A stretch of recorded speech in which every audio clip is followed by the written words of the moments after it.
after Paul Walker continues to grow at the site of Saturday's deadly car accident in Valencia. We're also learning more about what may have caused the crash. KTLA's Eric Spelman is live near the scene with the latest. Eric, good morning. Morning, Megan. You want proof of just how popular Paul Walker is?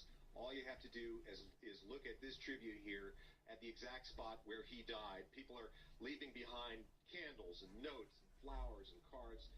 You see people coming here right now. They're taking pictures.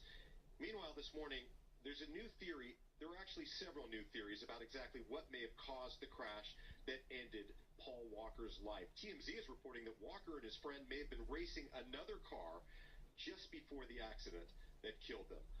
40-year-old star of the Fast and Furious movies and his friend Roger Rodas were killed when the $500,000 Porsche Carrera GT they were in slammed into a lamppost and a tree and then burst into flames.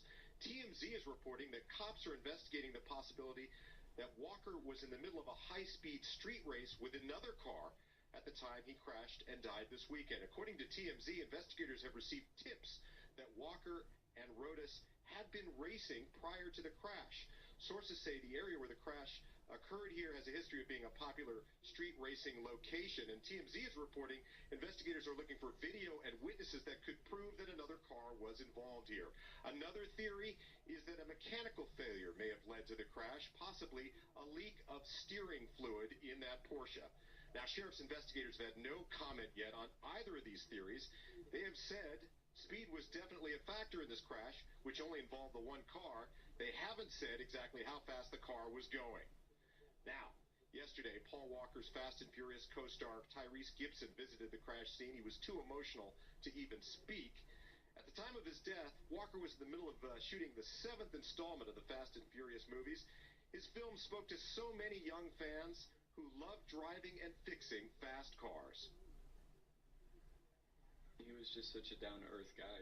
He always seemed so genuine, and he wasn't always caught up in the Hollywood scene. And, all of his movies, I grew up with them and shaped a lot of who I am today. He was quoted as saying, if one day the speed kills me, don't cry because I was smiling.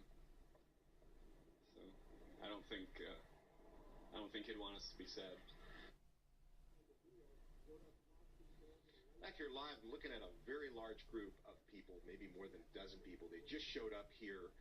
They come, they look at this spot where he died, where Paul Walker and his friend died, and they just stare at it. They take pictures. People telling me earlier that they just had to come here to see it. They just had to come to this spot. Later this morning, we expect to hear an update from sheriff's investigators about what they've learned in their investigation as to what caused this deadly crash. We'll send it back.